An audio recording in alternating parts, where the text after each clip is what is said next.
Hello, I'm Severn Suzuki, speaking for ECHO, the Environmental Children's Organization. We're a group of 12 and 13-year-olds trying to make a difference. Vanessa Seti, Morgan Geisler, Michelle Quigg, and me.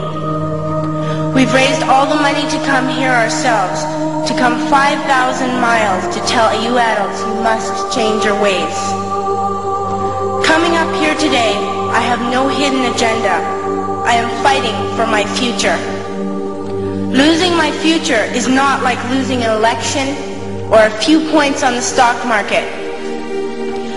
I am here to speak for all generations to come. I am here to speak on behalf of the starving children around the world whose cries go unheard. I am here to speak for the countless animals dying across this planet because they have nowhere left to go. I am afraid to go out in the sun now because of the holes in our ozone. I am afraid to breathe the air because I don't know what chemicals are in it. I used to go fishing in Vancouver, my home, with my dad, until just a few years ago we found the fish full of cancers.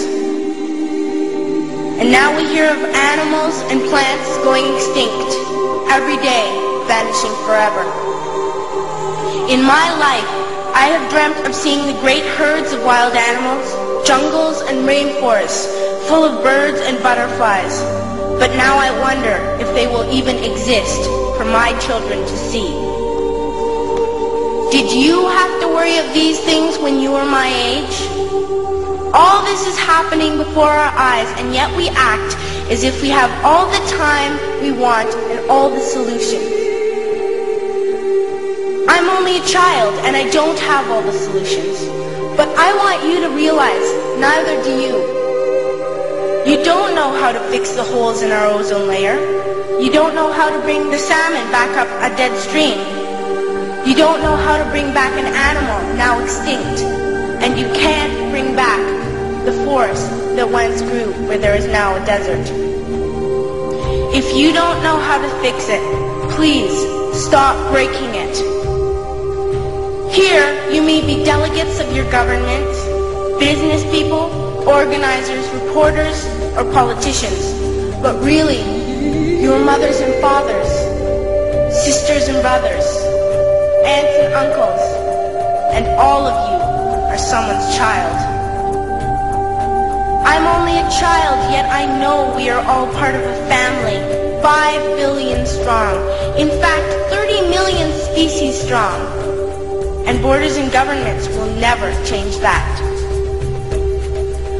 I'm only a child, yet I know we are all in this together and should act as one single world towards one single goal.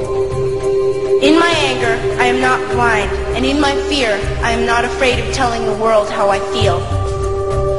In my country, we make so much waste. We buy and throw away, and yet northern countries will not share with the needy. Even when we have more than enough, we are afraid to share. We are afraid to let go of some of our wealth. In Canada, we live the privileged life, with plenty of food, water, and shelter. We have watches, bicycles, computers, and television sets. The list could go on for 2 days. 2 days ago, here in Brazil, we were shocked when we spent time with some children living on the streets. This is what one child told us. I wish I was rich. And if I were, I would give all the street children food, clothes, medicines, shelter, and love and affection. If a child on the streets who has nothing is willing to share, why are we who have everything still so greedy? I can't stop thinking that these are children my own age, that it makes a tremendous difference where you are born. That I could be one of those children living in the favelas of Rio. I could be a child starving in Somalia, or a victim of war in the Middle East, or a beggar in India. I am only a child, yet I know if all the money spent on war was spent on finding environmental answers, ending poverty, and finding treaties, what a wonderful place this earth would be. At school, even in kindergarten, you teach us how to behave in the world. You teach us not to fight with others, to work things out, to respect others, to clean up our mess, not to hurt other creatures, to share, not be greedy. Then why do you go out and do the things you tell us not to do? Do not forget why you are attending these conferences, who you're doing this for. We are your own children. You are deciding what kind of world we are growing up in. Parents should be able to comfort their children by saying, everything's going to be all right. It's not the end of the world, and we're doing the best we can. But I don't think you can say that to us anymore. Are we even on your list of priorities?